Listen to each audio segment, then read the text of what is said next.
Welcome to the 5th episode of the Ride Out Podcast. I'm your host, Ned Kaufman, and we got Greco United with us. We got Nick and Logan from Greco United. Man, I'm really excited for this one because if you know me personally, you know how much of a big Greco fan I am. Just came off taking third of the U.S. Pan Am trials. Didn't win it, but it's okay because I still got next year, right, to make the U17 world team. But anyways, let's get back to So how you guys doing today? Dude, fantastic. I'm so pumped to be on the show. Dude, thanks so much for having us. One, awesome intro. I did not know you took third at the U.S. Pan Am trials. That's freaking incredible. So congratulations to you on that. And just pumped to be here. Thank you. All right, first question is, how'd you guys meet? Let's begin with that. How'd you guys meet? Okay. Yeah, I'll start off on this one. So basically, I've been training at Cornell for like a year and a half, and I moved back to Virginia. Just circumstances brought me back. And, it was pretty early on in my Greco journey, but I knew like this is what I wanted to do. Right. So I had really just got introduced to the senior circuit and started competing at a high level. And I didn't have many training partners when I moved back to Virginia. So I was bouncing around from club to club. And then eventually I ended up at one, and Nick was there. And it's funny because we were both like training with freestyle guys, like trying to help them prepare.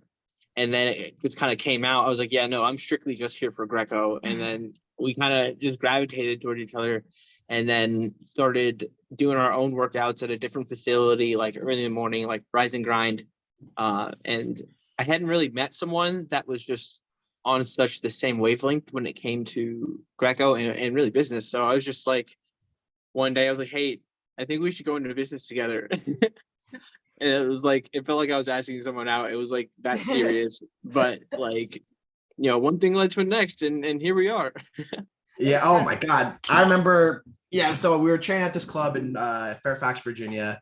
And again, we were both getting ready for the same thing. But no one ever wanted to roll Greco. So when I learned Logan was coming, I didn't know who he was. So like, oh yeah, this guy, Logan Savage, is going to be coming in. He's a dad. So I thought it was like this 40-year-old dude that had a kid.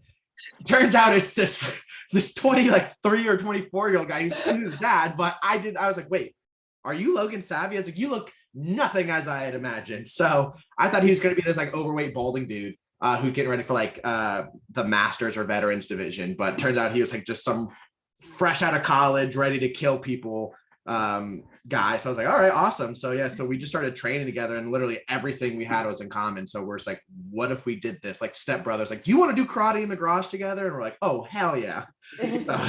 So that's how we long story short, that's how we kind of met. Yeah, that reminds me how we actually started the Ride Out Podcast because it was me and Mason. We were on FaceTime for like hours. We were like, hey, let's go and stream live. And it went really well. We did it for like 5 nights straight. I go, Mason, hear me out on this. I have a crazy idea. Let's start a podcast. He's like, Ned, I don't know why I'm agreeing with you, but I'm agreeing you. Let's do it. And I'm happy he did it with me because he's not here right now, but well, that's how all great stories start. I mean, it's just like you didn't really think you were going to get into it, and then you get into it, and you're like, oh my God. It's like yesterday. I didn't know I was going to be filming today. It's like yeah. Right. One thing leads to the next. One thing leads to the next. This world can never be planned, and it's amazing. It's a pure little beauty with that. Oh, absolutely. And my next question is, why Greco? Why not freestyle? Why not folk style? Why not sumo wrestling? Why? Nick, I'll let you start with this one, and then I'll I'll tell you what. I wish I was big enough for sumo wrestling. I do like those diapers that they wear. But the why Greco? Well, personally for me, my growing up, I'm 6'1". I was like 6'1" basically as a freshman, 100 pounds. So I got taken down a lot and I got pinned a lot. So I was like, well, damn, this sucks. But my dad growing up was the same way, but he was light years ahead of me in the sport during the same times. But he's like, yeah, I joined the army and I decided I'm gonna wrestle Greco, and I really liked it because I'm tall. I don't have to worry about getting shot on. So he's like, I want you to try it. So I tried it and I didn't like it. I wanted to be the folk style guy like everyone else was. And then, as time started progressing, I was like, wait, I actually like this. I enjoy it. I'm, halfway decent at it. And from there, it just kind of grew. And then when college came around, we were getting ready to, do something. So I was like, what if we just did an international trip? And, all the coaches that I had been with, all of my dad's coaches from All Army, like Floyd Winter, who was All Army coach and Olympic coach, Rich Estrella, all Air Force and Olympic coach. I mean, these guys were like, let's just get you in it. So we went to Denmark, trained. And then from there, I was like, I caught the Greco bug and haven't looked back since. I don't like leg grabbing as it is. I find it repulsive, in my opinion. And from there, it's just stuck. And then, you meet some really interesting and cool dudes. I don't have the accolades like a lot of people do, but, I took second at the Masters division, which was a big deal for myself. And then went round of 12 in the 2019 US Open. Got to wrestle some cool guys like Pat Martinez, who kicked my ass, but it's all learning and it's a lot of fun. And it's just one of those things where, you dive into it. Cool. For me, it was a little bit of self-discovery, right? So like I started wrestling when I was 5 years old, and I knew early on that I always wanted to like be on the Olympic track. I wanted to be an Olympic champion. And, as you know, there's only 2 Olympic styles. So I did the folk style route. I wanted to be like college All-American, do all that stuff. But really around the time when it was really start time to transfer over to the senior level and like U23s, I was kind of torn, right? Because like I had done folk style my whole life. I didn't even really know the rule set for freestyle or Greco. So I started training freestyle because I figured, that was close to what I knew. But I didn't really like it. Like and just kind of the weight class that I fall into, right? Like my first US Open, my second match was Logan Stieber. And then the match that put me out of the tournament was Jason Ness, right? So I was like, okay, like realistically, just trying to like learn this and overcome all these obstacles, like, I don't know if that's realistic. And, I'm 65 kilos was the same class as like Yanni and all those guys. So I really had to be realistic with myself about like, okay, I have X amount of years to accomplish this goal. Like, how am I actually going to do this? So when I had the opportunity to train Greco, it really kind of opened my eyes to holes in my game, because kind of at a fundamental level, I knew like if I had a chance of winning the Olympics, like I had to just become the best wrestler possible that I could be, right? And that's not possible if you haven't trained all the styles. So it was very humbling to essentially start over, but I was already doing that by jumping into freestyle anyways. So once I started training Greco, it was almost like, wow, this is what wrestling is really supposed to feel like. Like it just felt natural to me. And a lot of people don't know this, but actually I have an older brother, and fresh out of high school, he got invited to train at the Olympic Training Center for Greco. And the only reason he didn't go is because my parents wanted him to go to college.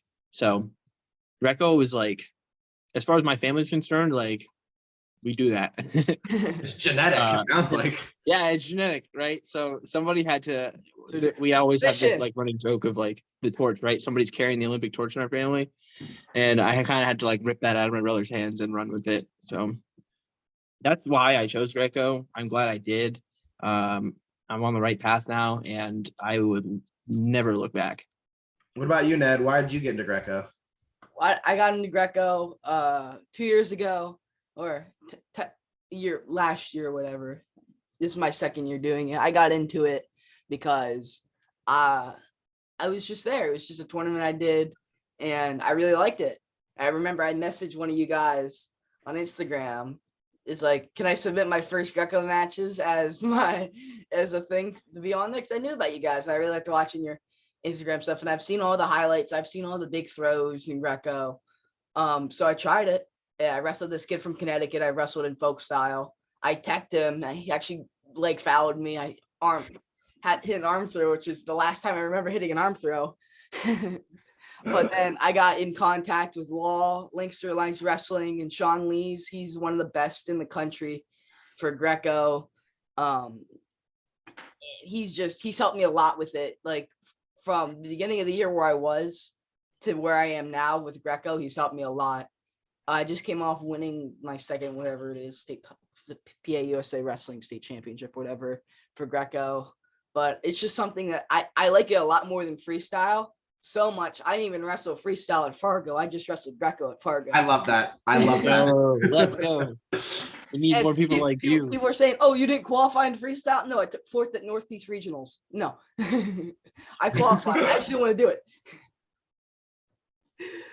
Oh man, you're in PA, right? Yeah. I mean, that's a meat grinder as it is. So that's impressive. Right. Yeah, the kids got skills. Yeah, a lot of natural wrestling talent here. Mm-hmm.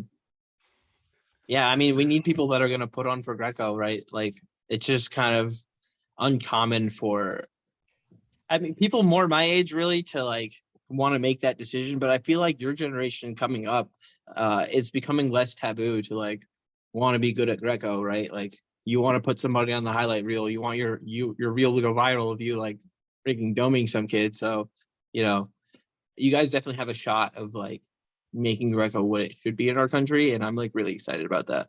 Oh, I love, that's what I love. It's, you're not afraid to take a chance. Like most kids would want to go to Fargo and wrestle both styles just so they get more matches, and they don't want to put necessarily all eggs in one basket. But I mean, you took that chance, you took that risk, which shows like, I'm going to be the best. It doesn't have to be right now, but I'm going to be the best one day. And that gives a lot of hope, because you mean, you see a lot of these guys, you know, even looking back from like what 07, a lot of them were just college wrestlers who picked up Greco and they were good at it and they just decided that they're going to do. But, you know, kids now specializing in Greco, you know, you look at like the Nutter family, I know like Benji Peak, they just kind of committed to it from high school and ran away with it. And you see their massive success at this age level. I mean, look at Kamal Bay as well. D'Angelo Hancock, they're foregoing college wrestling to do Greco, and a lot of the Northern Michigan guys, but now people are foregoing getting folk style for in high school too, which is even crazier. So I think this next generation, like you're what, 16, 17, 14. Jesus. I mean, like you guys are going to be the ones to really bring USA wrestling to that like next level but all styles, you know, women's, men's, freestyle, and Greco, because you guys are like, there's longevity. We're going to use our brand image to be able to, you know, support our dreams financially. I mean, you guys are really going to take that next step and really put USA on the map and, you know, beat the Russians, which that's all that matters at the end of the day. Yeah. Gotta beat the Russians. So actually, I have a question for you, Ned. How do you feel about women's Greco, and what are some steps that we can take to like make that happen? Well, I think women's Greco is something that's going to help our sport grow even more. I mean, women's wrestling is already one of the fastest growing sports in the world, if not the fastest. And Greco itself isn't really most popular than anything else. Like you go up to a kid at like a practice, who's your favorite freestyle wrestler? Oh, Jordan Burroughs. He can name like 5 different ones. Who's your favorite Greco wrestler? Draws a blank. I see that as a problem. And right. There's a reason, because there's no sort of culture or anything like that. There's like no history with Greco for the champion. What, we won it once, if we even won it once. No, 07. 07. Oh, my birth year. Ironic. but there's not really there's no one really cares about Greco. Before I started wrestling, my dad said he wouldn't watch it because it's boring. That's because you don't understand that there's a lot more than, oh, it's just 2 men pummeling. It's not. There's a lot more hand fighting going in between. But I'm getting off track. Women's wrestling is something that's grown. I know multiple. PA USA thankfully has women's Greco divisions for their state championships and their state qualifiers. Like I know a few girls Greco wrestlers who are multi-time state champions, state placers, all that stuff. But I think it's a great idea, and especially at USA Wrestling Fargo, hopefully they're gonna add women's Greco next year. It's in the conversation, and it should be in the conversation to begin with. No, absolutely. I mean, especially with West Coast regionals, they have a girls Greco division. I mean, if Sage Mortimer is out there, you know, beating boys in the boys division, like why can't girls have their own division? I mean, you look at a lot of these girls from like Hawaii who have like lethal headlocks, California, New Jersey, PA. I mean, these girls all want more opportunities. And why not give it to them? I mean, it's, we talk about growing it and then no one does anything about it. And it's just like, well, why is nothing happening? It's like, well, because they're not willing to invest in it when there's plenty of people who could effectively, grow the sport tenfold. Yeah, it's sad. Yeah, but that's good, because if you can get that message out there and, stay connected and get people involved, like I said, you guys are going to be the ones that can really change that. So I'm definitely looking forward to that development as it unfolds. I mean, again, it's these young guys like Ned, he's 14. Jesus. At 14, I was scared of, anything and everything. And you guys are out here, running a business as it is. I mean, these are the ones, these are going to be the voices. By the time you're 18, can you imagine how much, growth you could have made that you're going to be making for the sport alone, just by this podcast alone? And then by the time you start, running a full-on business, I mean, you guys will be the reason, and your generation will be the reason the sport grows the way it's supposed to. Yeah, especially there's a girl out who runs Takedown Talk out in Western Pennsylvania. Her name's Annalise Whitman. She's helped grow the sport of women's wrestling so much. Like she's gone on the news, talk about it, all this stuff. And it's truly inspiring what she's done for women's wrestling. No, absolutely. And I think, with that growth, adding women's Greco, I mean, we saw college wrestling get programs back because of women's wrestling. So why not? Why Greco will benefit? I'm not saying we need women's Greco to benefit Greco. I mean, we need women's Greco to benefit women in wrestling. But, the side effect of it will be people are going to start realizing, oh, Greco is actually another style that's worthwhile to train in, compete in, or, if it boils down to it, help our folk style freestyle wrestling and develop us as a full wrestler. I remember Logan was hosting a Greco clinic for me at the high school I coach at.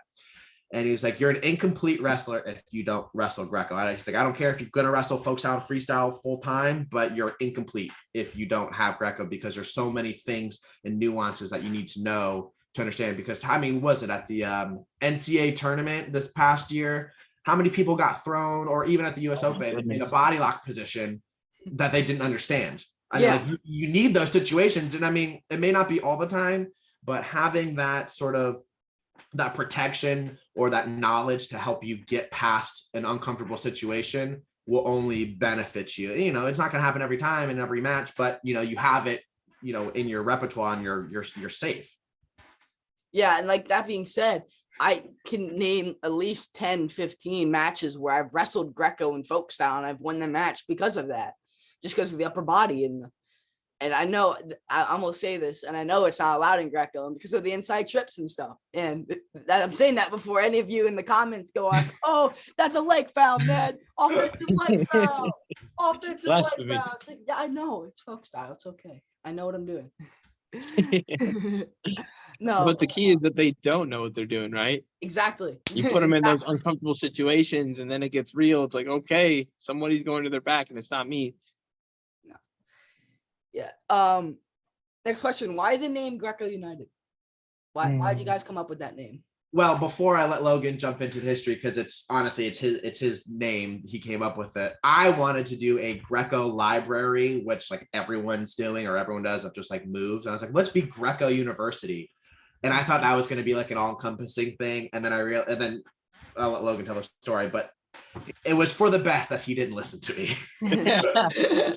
Yeah, I wanted to so kind of the strategy, right, was we have to branch out and bring people in, right? Because there automatically just is no audience for Greco at all, right? So if we're going to grow, it's going to be from outside resources. So I was like, we kind of want people to be at peace with the fact that Greco exists. Like we can start there. And then, as we pull people in, gain supporters. So really that unity piece is kind of how I view people who cross over from freestyle or folk style into Greco, if they decide to do it full time. If they're not, then, at least we can still get along, right? The biggest thing was like not having Greco be a bad word, right? People are kind of letting it fall out of their mouths and then they like throw up, and it's like, let's not have it be there. So yeah, the unity piece is huge. So Greco United kind of just made sense to me. As soon as I said it out loud, I was like, yeah, that's it. All right, this is like kind of going away from that last question, but who's your favorite current wrestling Greco wrestler besides yourself? Because you should always yourself as a favorite. I would mine was D'Angelo Hancock. He's not only a great human being, he's a phenomenal wrestler, but I would say right now, there's a few that I really like. But anyone really that goes for it. Ned Kaufman, you're one of my favorite Greco wrestlers. But Kamal Bey, he's a very fun one to watch. Again, since I'm not Logan, I can say Logan. The ones who are willing to risk it and go for it, the ones who make it exciting. They don't have to win every time, but those are some of my favorites. Back then, seeing Ellis Coleman when I was 14 or 15, was it 2012? I was 18 and Ellis Coleman was 18 as well, or maybe a little bit older than I was. Seeing young guys doing it and all that stuff. So I don't know, right now, Jesus, I'm gonna stick with my two answers that I gave. Okay, so domestically, probably Brandon Miranda. Like, obviously he's a friend of mine, but like every time we wrestle, bro, I learned something. I'm like, yo, what did you just do to me? Like, he is so technically sound and I think still underrated, right? People kind of sleep on him, but like that man can wrestle Greco. So I would say he's my favorite domestically. Overseas or internationally, this guy Ismael Barreo. He's in my weight class, but that man has like this just godly 2-on-1. Like, he grabs your arm from any position and it's not your arm anymore. So I'm not gonna lie, I'm actually kind of afraid of him, but there's gonna come a time where he's standing across the mat for me and I'm gonna have to bury that fear. So just let it be known, like I have a lot of respect for him, but also like I'm trying to put him in the dirt. So who's that dude from Japan that we did a Underneath the Filth? Oh, Shinobu Oda. Yeah. He's my favorite international guy. Dude, Oda's a beast. I love watching him.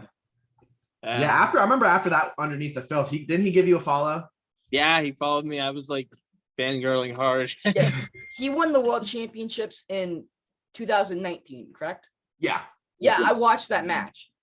Yeah, he beat the Russian, freaking face locked in. Was it Emlyn or Yeah. Oh, that was a fun match to watch. He and his teammate, I forget his teammate's name too, but those two were unbelievable. The Japanese wrestlers in Greco are super fun to watch. But yeah, no. What is it?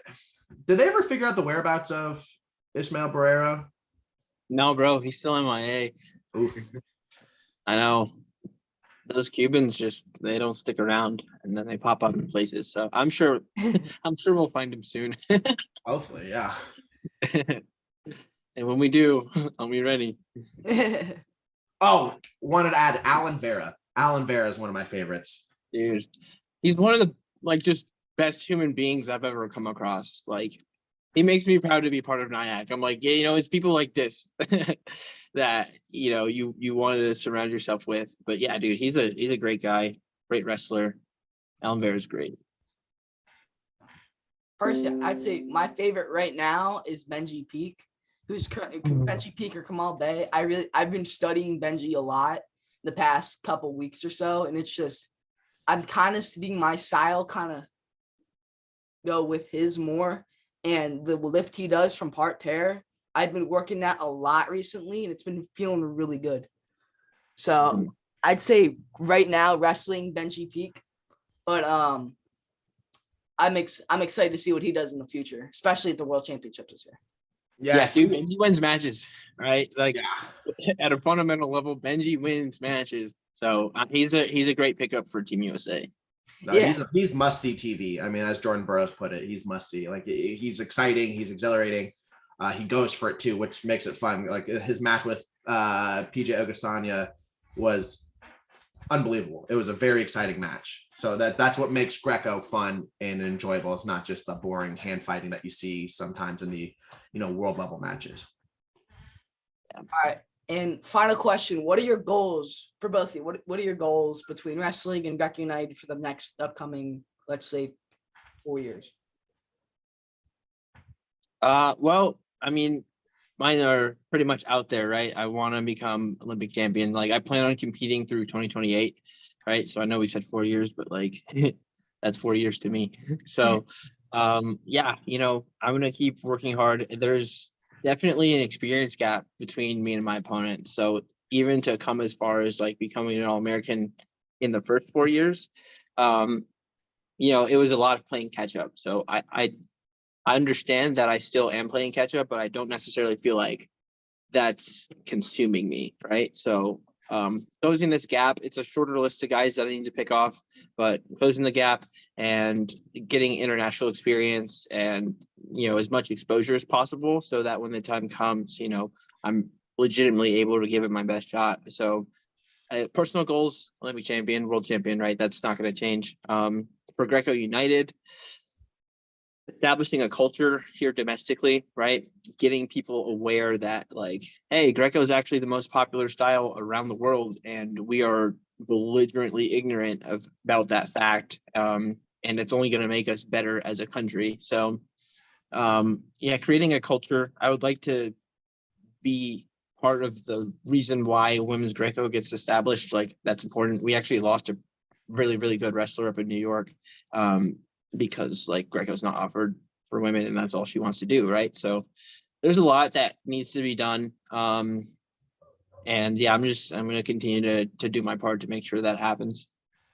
Yeah, and I mean, I'm a retired athlete, so I mean, I don't have any athletic aspirations or goals, but it's all of it's Greco United based. Again, establishing that culture, letting people know that there's other avenues to success other than just going the traditional route of focus on freestyle. And if people want to do that, absolutely great. We support you 100%, but we want people to realize that, there's this other style called Greco. It's fun. We have personalities. We go for it. And then business-wise, it's just really, we want to be able to support athletes like you, Logan, and anyone else who wants to stay. And we want to be able to give financial support, whatever it might be to get them to that next point, because, we don't want to lose athletes too early because there is something in the way that they may not be able to overcome. And that's what we want to be able to do, build a presence and allow athletes to fully take their abilities and run with it. How many great athletes aren't able to, be where they want to be because they have other obligations like raising a family or having to get a job and support people or whatever it is. If we can ease that burden, that would be our ultimate goal. And then, helping grow women's Greco, and then also other styles. We are Greco United, so helping other athletes, whether it be in wrestling, jiu-jitsu, judo, whatever it is, we want to be able to share the gospel of Greco and then, incorporate it into everything else. That's amazing. Thank you guys so much for coming on. I was super excited for this episode. I'm super excited for this one to be up. By the time you're seeing this, I've already been at the World Team Trials for Lancaster for a women's match. So that'll be up soon later. After this will be up on Monday. Hopefully you're watching this on Monday. And before I sign off, we interviewed Logan Savvy at the US Open. If you haven't checked out the interview yet, you should check that out after this. Well, that's it for me. Anything to add, guys, or? Yeah, I'll say, Ned, I mean, what you're doing is incredible. Like I was saying earlier, dude, every video you send goes viral. You and your business partners have such an incredible vision and work ethic that you guys are really going to do big things on the mat and off the mat. And we are just excited for your growth. And any way we can be a part of it is, let us know and we'll do it. You guys are going to be the catalyst to some really big things. Yeah. I am absolutely thrilled. This was a lot of fun. I'm super proud of you and what you're doing. And I'm very thankful for all the support that you show me and Nick and Greco United as a whole. So, definitely don't take your foot off the gas, right? And for all of our viewers watching this, like, if somebody inspires you, like, don't be afraid to reach out, right? That's only gonna continue to grow, like, your vision of what you're trying to accomplish. So, never settle for answers that you tell yourself. Go seek those answers and do what needs to be done. So those are my closing remarks. I always like to end with, united we Greco, divided we sprawl. All right. Thank you guys. All right. Thank you everyone for watching this episode. I am your host, Ned Kaufman. And the next episode, hopefully we'll have someone very special. The message on Instagram got back to me. So this will be exciting. You'll have to see who it is. All right. Ned Kaufman, Ride Out Podcast.